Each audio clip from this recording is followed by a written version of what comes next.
prendre place. Alléluia. Oh là là là. Gloire à Dieu. Vous allez bien?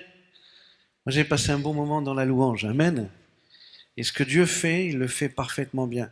Si tu as prié, tu as levé ta main en disant « Seigneur, je veux être libre », Dieu le fait d'une manière extraordinaire. Est-ce que vous pensez que Dieu peut nous libérer instantanément? Qui le croit ce matin? Qui croit que Dieu peut nous libérer instantanément? Peut-être sur Zoom, sur YouTube, bonjour, soyez les bienvenus.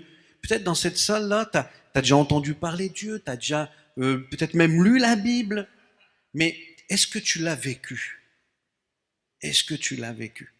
Parce qu'il y a connaître intellectuellement, mais il y a connaître dans sa vie profonde. Et moi, je peux vous dire, Franck le disait, quand un malheureux crie, l'Éternel l'entend et le délivre de toutes ses détresses. Alors plusieurs connaissent mon témoignage ici. Plusieurs savent que je suis un ancien toxicomane au crack et à l'héroïne. Plusieurs savent que j'étais un dealer international.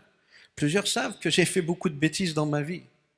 Jusqu'au jour où, dans l'hôpital, j'ai dit, si Dieu, tu existes, sors-moi de là. Sors-moi de là. Et un jour, je suis venu dans une église et j'étais au fond prêt à fuir. Parce que pour moi, je voulais que Dieu me sauve, que Dieu me secoure. Mais en même temps, je pensais que dans les églises, les gens étaient bizarres. Alors, j'étais au fond. Et quand je suis rentré, 3 jours plus tard, j'ai été libéré du crack et de l'héroïne. Vous savez la différence entre ceux qui veulent arrêter et ceux que Jésus libère? La Bible dit que Christ nous a franchis, c'est pour la vraie liberté. Il n'y a pas d'abstinent. Il n'y a pas d'abstinent. Non, tu es libre. Tu es libre. Ça fait plus de... ça commence à dater maintenant. La dernière fois, je suis allé voir un cardiologue. Et le cardiologue il me dit, ah oui, vous avez pris du crack et de l'héroïne, et ça fait combien de temps que vous n'en avez pas pris, quoi? Pour lui, j'avais dû arrêter dans les 2-3 dernières années. J'ai dit non, ça fait 20 ans. Et j'ai jamais pensé à reprendre de la drogue. J'ai jamais pensé à reprendre de la drogue. Non, pourquoi? Parce que quand Christ t'a franchi, en même temps, il fait une chose extraordinaire. Écoute-moi. Ton cœur, c'est ce qu'il y a de plus précieux.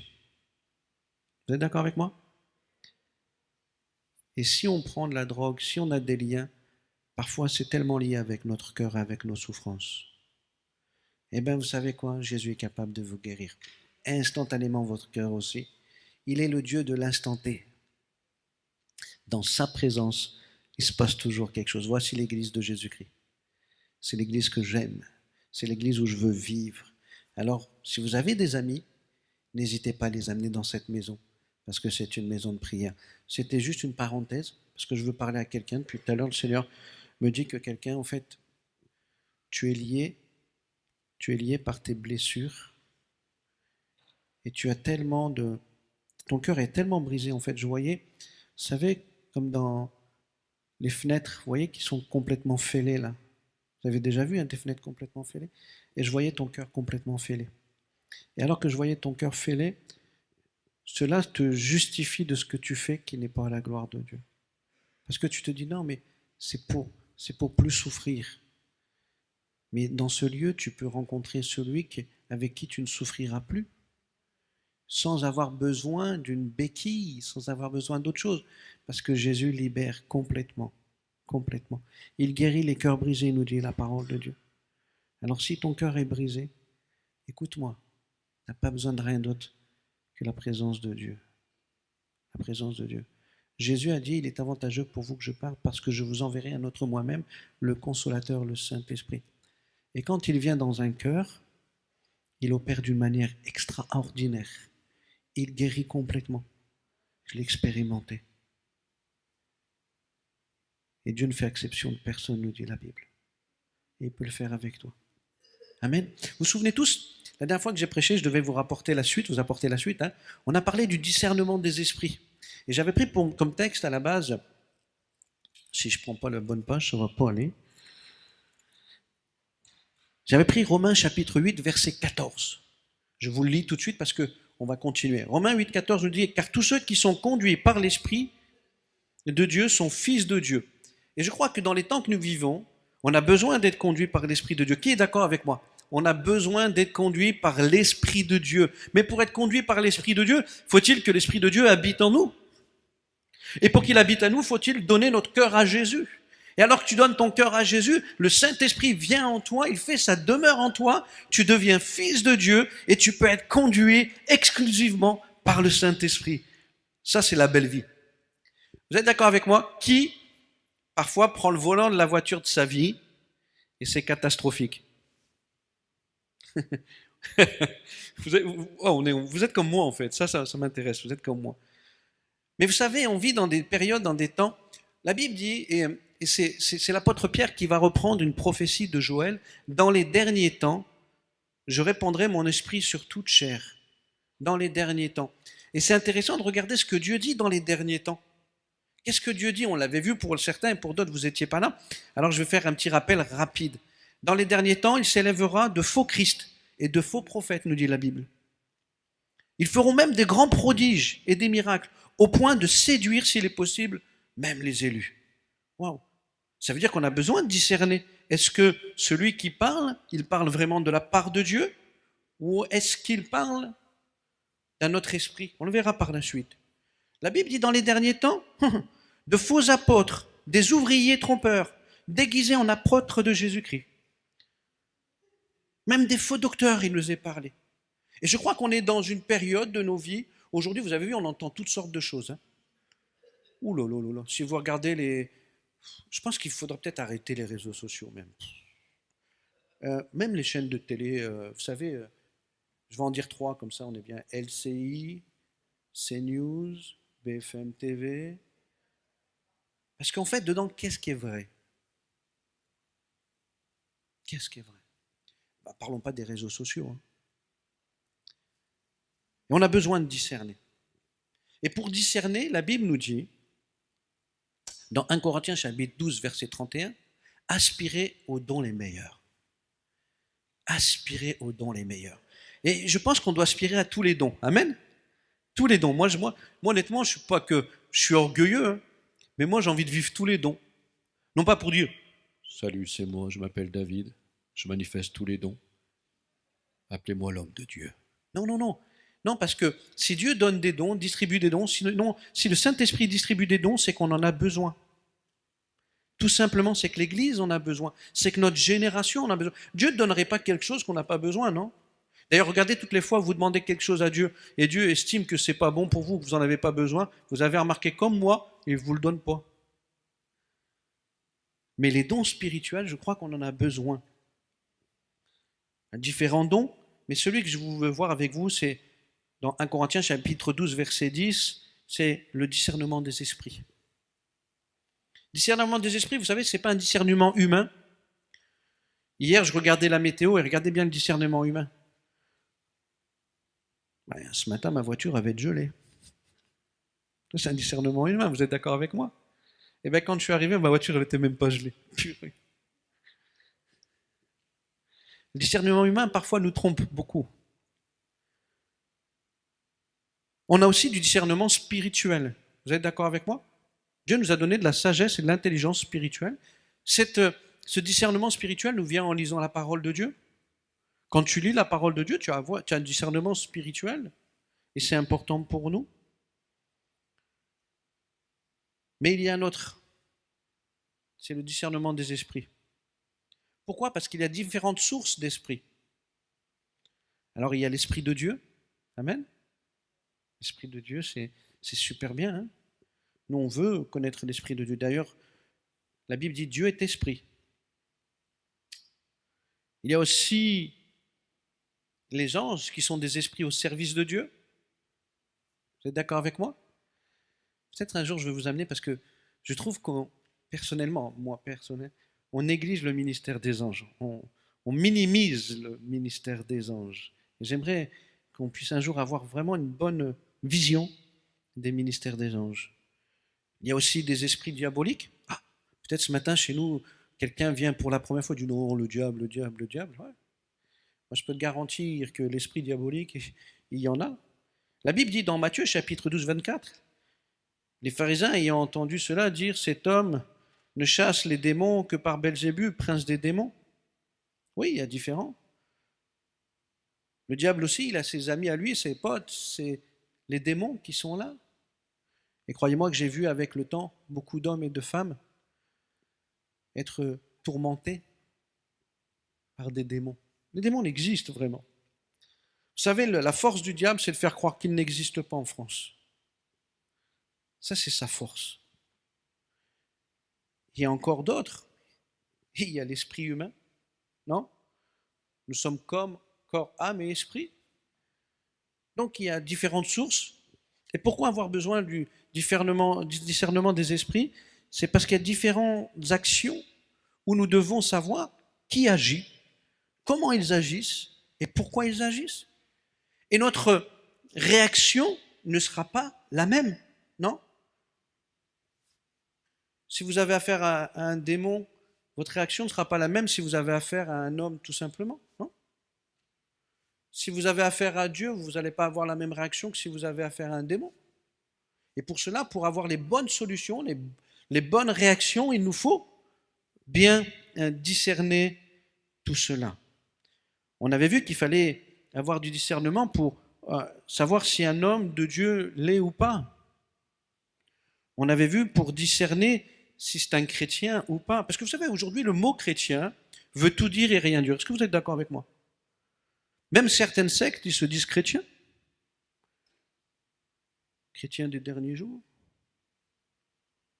Non? Vous savez, ça je peux parler un peu aux plus vieux, les plus jeunes vous ne connaissez pas, ou peut-être vous connaissez.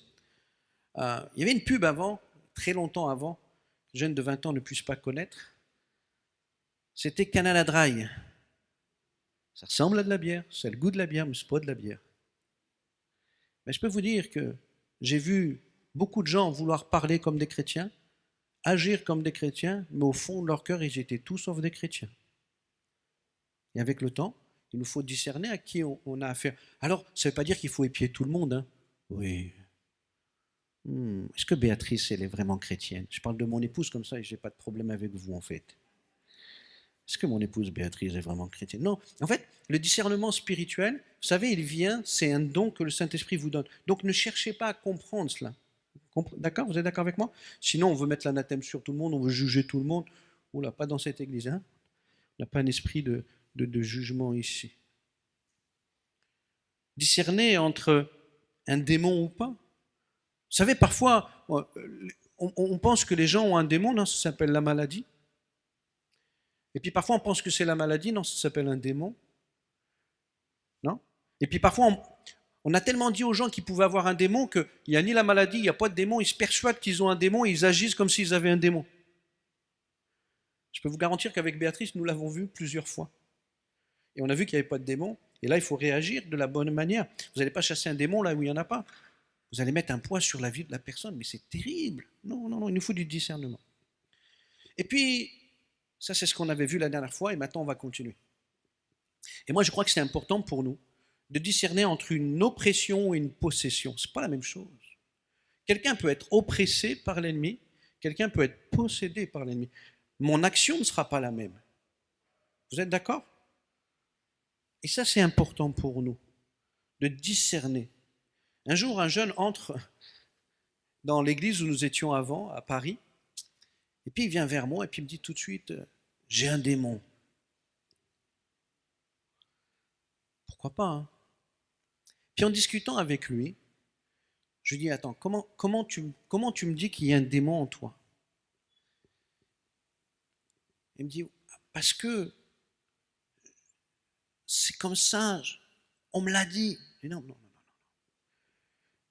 non. Non, parce que la nuit, je suis réveillé, je transpire, j'ai peur. Des pensées me traversent l'esprit. Et il me parle beaucoup en fait. Et finalement, ce jeune garçon n'avait pas du tout de démon, il n'était pas possédé. Il n'y avait pas un démon qui habitait en lui. Non, il était oppressé par un démon. Et si je faisais lever la main ce matin, plusieurs me diraient, moi j'ai déjà été oppressé par un démon. Il n'avait pas de démon, mais j'ai été oppressé. Moi je me souviens un jour, je faisais une mission à l'île Maurice et on faisait un séminaire, c'est le premier séminaire que j'ai fait, et pour l'instant je ne sais pas si j'en ferai d'autres, sur la toxicomanie, parce que souvent, vous savez, on va enfermer les gens. Comme je suis un ancien drogué, je dois aller vers tous les drogués de la terre, non, c'est pas ce que Dieu m'a demandé, mais celui-là, Dieu me disait, va à l'île Maurice et travaille au milieu des toxicomanes. Alors je suis parti, et puis Je suis enfant de Dieu, vous êtes d'accord avec moi, hein? Donc je ne peux pas avoir de démons. Vous êtes OK avec moi, hein? Un enfant de Dieu ne peut pas avoir de démons. Mais par contre, dans la nuit, au moment où je vais me coucher, je prie, je dis Seigneur, je te remets ma nuit entre les mains parce que demain, tu vois, il y a cette mission qui commence. Puis je commence juste à m'endormir. Vous savez, vous êtes entre deux phases. Pour ceux qui ont les téléphones la nuit, là, vous savez quand votre téléphone tombe. Et pour ceux qui ont leur Bible, quand vous lisez le début du verset, vous n'arrivez pas à comprendre la fin du verset. Vous vous rappelez plus ce qu'il y avait au début. Ça vous arrive tous, non? Ça, c'est le timing où tu commences à t'endormir. Et j'étais dans cette phase-là, en fait, de m'endormir. Et puis d'un seul coup, une main de nulle part, que je ne voyais pas, est venue m'oppresser la gorge, littéralement, en train de m'étrangler. Et à ce moment-là, j'ai eu un réflexe. J'ai dit, laisse-moi tranquille, demain je prêche au nom de Jésus. Vous savez, c'était une prière fervente, hein? La main m'a lâché, je me suis endormi comme un bébé. Non, on peut être oppressé. Quelques exemples d'oppression. Des tentations fortes comme Jésus. Vous avez vu que Jésus a été tenté fort dans le jardin de Gethsémane. C'est une oppression terrible. L'ennemi vient sur le terrain. Regardez bien en plus quand vous examinez le texte. Regardez bien, il vient sur des terrains bien particuliers. On peut avoir des afflictions comme l'apôtre Paul, comme je vous le disais. L'apôtre Paul disait, un ange de Satan me soufflette.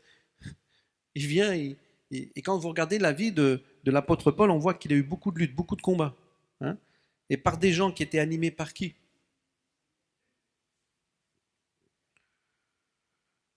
Parfois, peut-être ça va parler à quelqu'un, tu es en train de lire la Bible et puis tu retiens rien.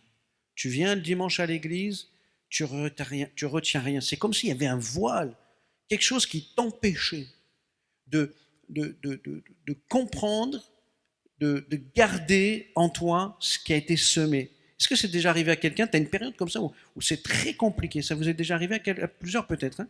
Ouais. Eh bien, c'est la parabole du semeur. C'est Satan qui vient enlever en fait. Et là, on a besoin de discerner. Ça, c'est de l'oppression. Parfois, ça vous est jamais arrivé, vous avez une mauvaise pensée. Oh purée. Et c'est pas la manière dont vous pensez d'habitude. Non? Ça vous est jamais arrivé. Et puis c'est très fort. Le truc, il vient dans ta tête de nulle part. Et puis ça revient et ça revient et ça revient. Ça vous est jamais arrivé? Et vous dites non, ça c'est pas moi, je peux pas, c'est pas moi. Ça s'appelle une oppression de la part de l'ennemi. Il vient, il veut te mettre à terre en fait. Et parfois c'est, vous savez, comme Jean. Seigneur, fais tomber le feu du ciel. Et là, ouf, tes pensées, elles ne sont pas droites, hein, quand même, devant Dieu.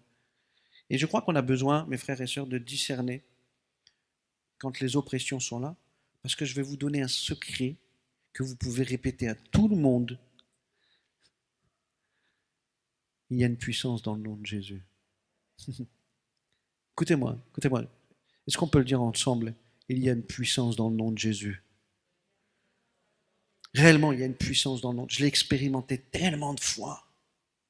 Quand l'ennemi vient m'attaquer. Et vous savez, parents, quand l'ennemi n'arrive pas à vous attaquer, à un moment donné, vers qui il va? Vers vos enfants. Et c'est terrible, vos enfants passent des mauvaises nuits, vos enfants vivent des temps difficiles. J'ai une bonne nouvelle pour vous. Il y a une puissance dans le nom de Jésus. La réalité, c'est quand vous discernez que ça vient de l'ennemi, vous savez ce que vous faites? Vous priez dans le nom de Jésus.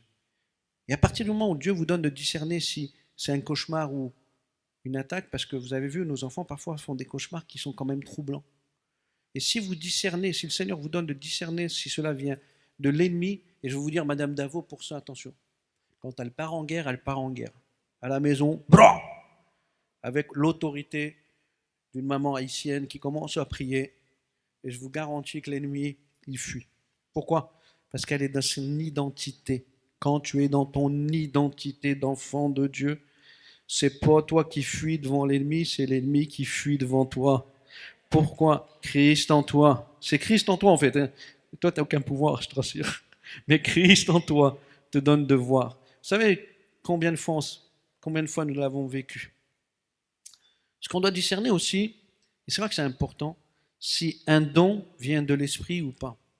Vous allez me dire, mais non, mais David, tous les dons viennent de l'esprit, David. Non, David, là tu t'égares. Tous les dons viennent de l'esprit. Non. Parfois, Satan se déguise en ange de lumière. On l'a lu tout à l'heure le texte, je le relis pour vous.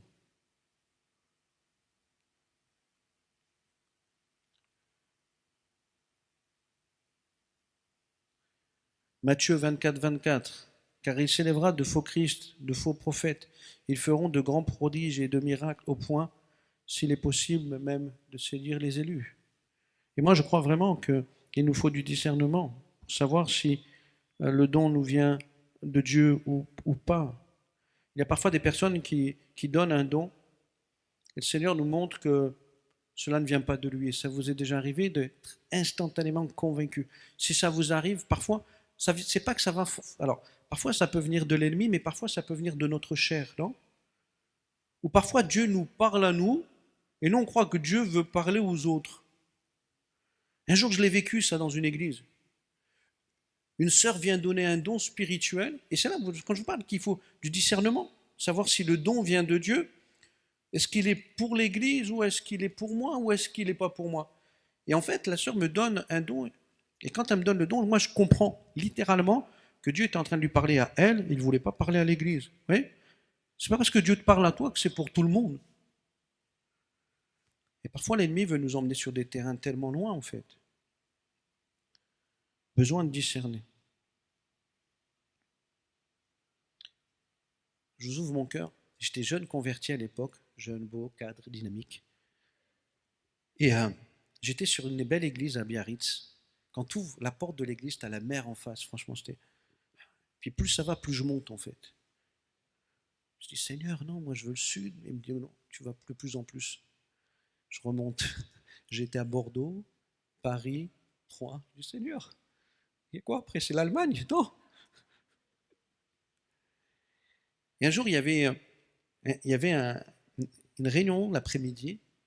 Et à la fin, il y a un gars qui vient me voir. Parce que quand je vous dis qu'il faut discerner si ça vient, le don vient de Dieu ou pas, parce que des fois, on ne discerne pas que ça vient de Dieu. Et pourtant, c'est Dieu qui nous parle. Et là, il y avait un frère qui se battait avec l'alcool, qui avait une vie compliquée, le pauvre. Et je dis bien un frère, j'insiste en fait. Un frère, un homme qui aimait Dieu, mais qui avait des luttes et des combats en fait. Et puis en même temps, il prenait des médicaments qui le mettaient KO, quoi. Et puis il vient me parler un jour. Il me dit, voici ce que Dieu te dit. Puis moi, je le regarde, vous savez, reste tranquille, quoi. Non, règle tes problèmes, et puis Dieu, déjà que Dieu règle tes problèmes, on verra après, en fait. Vous savez, j'étais jeune converti, j'ai pas le recul d'aujourd'hui. Et j'arrive, et puis, en fait, je lui ai rien dit, mais dans ma tête, j'ai dit que ce jour, tu m'intéresses, quoi. Je vous promets, je vous partage mon cœur. Hein. Et puis au moment où je commence à partir comme ça, le Seigneur, il me dit, pourquoi tu me méprises quand je te parle? Ok? Reste tranquille. Parce que parfois, dans l'église, Dieu nous parle, mais on n'y prête pas attention. C'est toujours pour les autres. Et ce n'est pas pour nous. Donc je crois qu'il nous faut discerner quand Dieu parle et quand Dieu nous parle. Amen. On a besoin aussi de discerner l'origine d'une maladie. C'est vrai que les maladies ont plusieurs origines. Elles peuvent venir d'un démon. On le voit dans la parole de Dieu. Dans Luc au chapitre 13, versets 11 à 12, il y avait là une femme possédée d'un esprit qui la rendait infirme depuis 18 ans. Imaginez-vous, elle était courbée depuis 18 ans. Jésus la voyant, il dit, démon sort. Tout le monde aurait dit, oh là là, il faut qu'elle aille voir un kiné, hein. Non? Un ostéopathe, il faut peut-être qu'elle se fasse opérer. Non? On aurait tous dit ça. Non, en fait, c'est un démon. Pendant 18 ans, cette femme, vous voyez que ses pieds, en fait. Quand je pense à cette femme-là, mon cœur est déchiré, en fait. Mais quand Jésus, lui, discerne tout de suite que cela vient de l'ennemi. Je me souviens, plusieurs reprises, nous ouvrions une église avec mon épouse du côté de Chaumontel dans le 95. 95, c'est ça, bien. Je fais toujours attention. C'est ma mémoire. Et on avait une réunion de prière, et puis on avait un couple de l'église qui avait une petite fille. Et la petite fille, souvent, il l'emmenait aux urgences. Elle se retrouvait à l'hôpital parce qu'elle avait des infections urinaires. Mais il ne trouvait jamais la cause, en fait. Il ne trouvait pas la cause. Puis un jour, à une réunion de prière, les parents étaient là. Puis moi, la réunion va pour commencer, puis je suis assis, puis le Seigneur me parle. Il me dit, David, Cette infection urinaire, c'est l'attaque de l'ennemi. Je me suis levé, on a prié pour la petite. On n'a pas prié pour simplement sa guérison, on a dit maintenant, laisse-la tranquille. Et bien, elle n'est jamais retournée à l'hôpital, elle n'a plus jamais eu d'infection urinaire. Je me souviens aussi d'une autre femme, une sœur qui était à l'église, problème de dos. Et à chaque fois qu'elle allait voir les médecins, ils lui ont fait passer radio, scanner, IRM. Ils disent, mais madame, vous avez rien, quoi. Et moi, je ne savais pas. Moi, je la voyais juste avoir mal au dos. Et puis un jour, à un culte, je vais vers elle.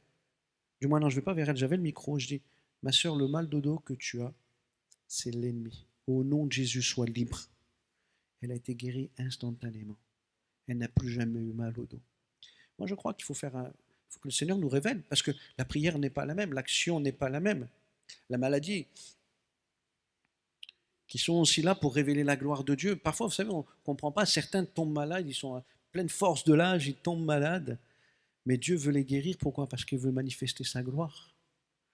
Dieu permet les maladies. Dieu ne vous enverra pas de maladie, il vous aime, mais il permet les maladies. Au milieu de nous, plusieurs ont été touchés par les maladies, on a prié pour eux, et puis, bam, les impossibilités deviennent possibles. Amen. Et quand tu pries pour les malades, là, s'il n'y a pas de démon, tu ne chasses pas de démon. Non? Mais par contre, tu libères la personne en priant. Parce que la Bible nous dit, c'est dans ces meurtrissures que nous sommes guéris. Amen. Combien de fois Jésus a guéri des malades? Mais vous savez, il y a différentes guérisons parfois. Il y a la guérison, l'action de Dieu pour guérir un cœur. Non? Dieu parfois pour guérir des cœurs, et moi je veux qu'ici on soit très sensible à ça. Je vous ouvre mon cœur ce matin. Nous devons être très sensibles à l'action du Saint-Esprit quand il guérit les cœurs. Je m'explique. Parfois, quelqu'un peut crier au milieu de nous. Quelqu'un peut pleurer fort au milieu de nous.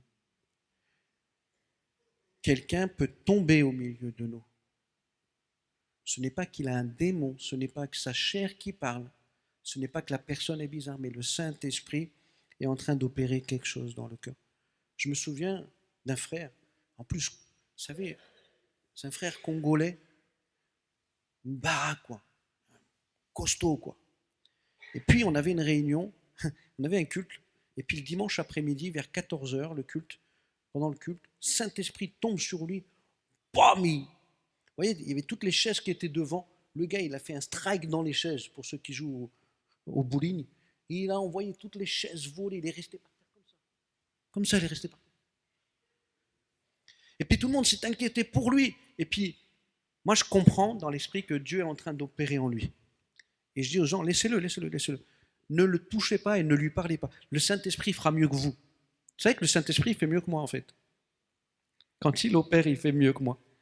Et puis quand il se lève, parce qu'il y a eu plusieurs réactions. Il y a eu ceux qui voulaient chasser le démon. C'est ton frère, pourquoi tu veux aller chasser un démon? Il y a ceux qui ont eu peur, qui se sont mis au fond. Il y avait plusieurs réactions en fait. Et moi je disais en prenant le micro, je dis, vous savez ce qui m'a fait le plus peur, c'est vos réactions. Et quand il s'est relevé, je l'ai appelé, j'ai dit, écoute mon frère, viens ici, raconte ce que Dieu a fait. Et là, il nous a raconté qu'il avait des blessures de son enfance, de maltraitance, et qu'il avait toujours son cœur qui était blessé. Et à ce moment-là, Dieu était en train de l'opérer, il était guéri. Il nous faut du discernement. Et ici, écoutez-moi, on veut une église avec du discernement. Réellement, discernons et n'ayons jamais peur de ce qui se fait. De toute façon, même si c'est un démon, moi, je n'ai pas peur des démons. Qui a peur des démons ici? On n'a pas peur des démons. Au contraire, moi j'aime bien quand ils viennent à l'église parce que c'est que l'homme ou la femme qui est possédée, elle a une rencontre avec Dieu, elle va être libre. Alors moi, au contraire, moi j'aime bien quand ils viennent à l'église. Il nous faut aussi discerner l'origine d'une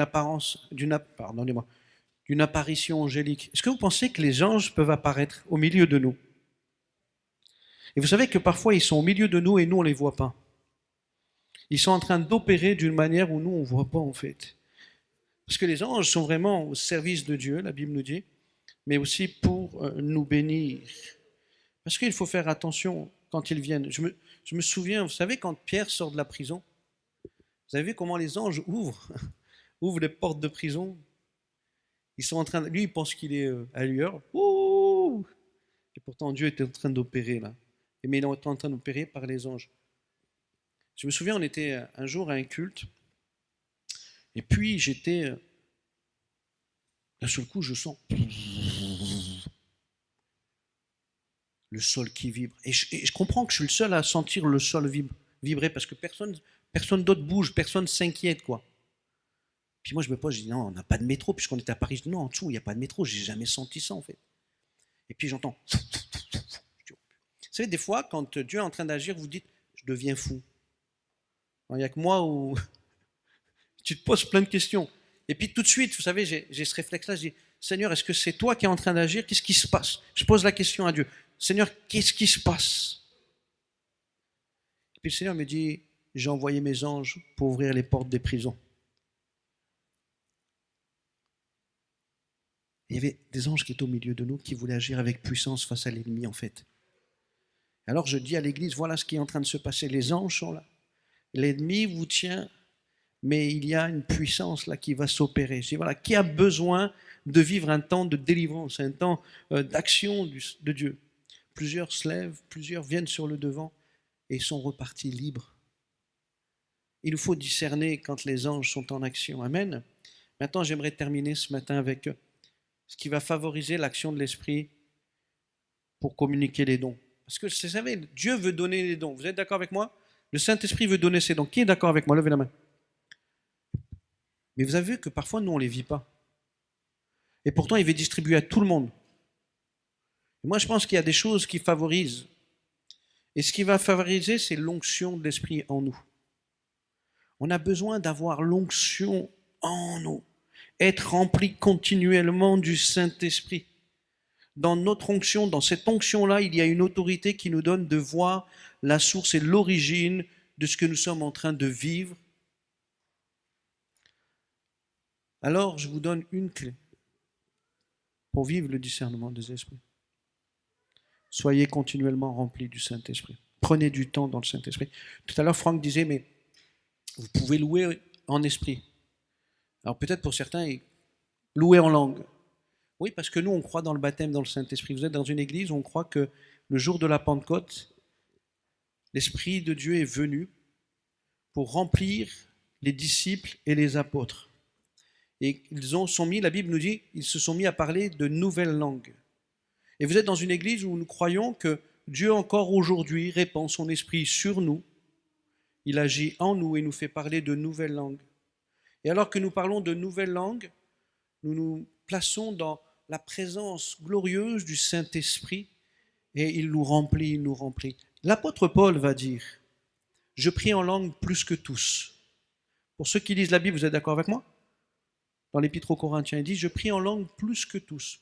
Et je vous donne une clé pour vivre dans l'Esprit, c'est d'être ami avec le Saint-Esprit. Être ami avec le Saint-Esprit. Alors prenez du temps. Vous savez, quand on est en voiture, on peut prier en langue. Amen. Vous êtes d'accord avec moi? Bien sûr, quand on est à la maison, on peut prier en langue. Ne nous privons jamais de prier en langue. L'onction, en nous donne aussi d'aspirer aux dons. Combien de fois vous demandez les dons du Saint-Esprit? Est-ce que vous y aspirez tout le temps? Ou est-ce que vous y aspirez un dimanche parce qu'on en parle? Ben oui. Nous devons aspirer chacun d'entre nous aux dons spirituels, mais d'une manière forte, puissante. Et ça, c'est quand nous vivons dans l'onction, ça devient naturel en fait. Ça devient naturel.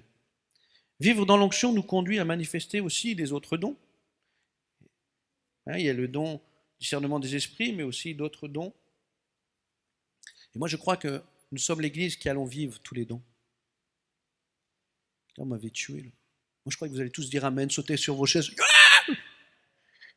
Bon, moi, je le répète comme vous étiez. En fait, vous étiez là, présent de corps et poids d'esprit. Bon, je vais le répéter. Je pense qu'on est l'Église qui vont vivre tous les dons. Voilà, amen. Mais moi, en fait, je le désire ardemment, en fait. Je vous le dis, je le désire ardemment parce que quand il y a tous les dons, il y a tellement de gens qui sont bénis, en fait. Moi, les dons, je ne les veux pas pour moi, en fait. Moi, j'ai besoin de vos dons. Moi, j'ai besoin des vôtres. Moi, j'en ai besoin. Mais moi, les miens, ils sont pour vous. Alors aspirons, aspirons. Prenons du temps chaque jour. Vous savez, vous n'avez pas besoin de passer 10 heures, mais chaque jour, Seigneur, c'est écrit. Je dois aspirer aux dons les meilleurs. Je veux tes dons, Seigneur. Vous avez vu combien de temps ça prend? Ça ne prend pas de temps. Mais c'est qu'on est tellement en focus sur tellement de choses.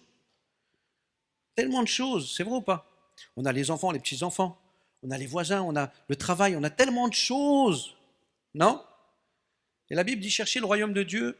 Sa justice et toutes choses vous seront. Chercher le royaume de Dieu, c'est chercher quoi? C'est chercher le roi qui règne, non? Et le roi qui règne, quand tu vas le chercher, lui, il veut que tu manifestes le ministère sur la terre. Il a dit, il est avantageux que je parte. Il dit, je pars, mais vous inquiétez pas, vous allez faire des choses plus grandes que moi. C'est la vie de l'esprit, ça, non? Et pour vivre la vie de l'esprit, il faut... Écoute, je vais te dire ce que Franck a dit la dernière fois. Il faut être des morts de faim. Il faut être des nerveux de la foi. À un moment donné, on ne peut pas être... Bon, Seigneur, nous allons vivre comme ça. Non, non, non. Là, on va avoir une semaine de jeûne et prière et il faut être des morts de faim, en fait. Vous savez, moi, j'ai toujours cette image de cet homme de Dieu qui se bat avec un ange. Il dit, je ne te lâcherai pas que tu m'aies béni, en fait. Je ne te lâcherai pas que tu m'aies béni. Et moi, je crois qu'on doit être de ceux qui ne lâche pas que tu es béni, Seigneur. Le livre des Actes, vous avez vu, c'est le seul livre qui n'a pas de fin. Il n'y a pas de salutation. Parce que c'est nous qui écrivons chaque jour des nouvelles pages du livre des Actes des Apôtres. D'ailleurs, on aurait dû le dire. Bon, ils ont mis le livre des Actes des Apôtres, ils auraient pu mettre le livre des Actes du Saint-Esprit. Et moi, je veux le vivre. Qui veut le vivre ici? Alors aspirons. Je termine. Pour libérer, il nous faut être soumis au Saint-Esprit. Soumis au Saint-Esprit. Mes frères et sœurs, la soumission au Saint-Esprit, pour moi, quelque chose d'incroyable et de nécessaire. On devrait être continuellement à l'écoute de ce que le Saint-Esprit veut faire. Comment il veut nous activer, comment il veut libérer quelque chose. Vous savez, quand on part de la maison, on devrait tous dire les uns et les autres, hein, Saint-Esprit, viens avec moi. Pour être conscient que le Saint-Esprit vient avec moi. Vous êtes d'accord avec moi?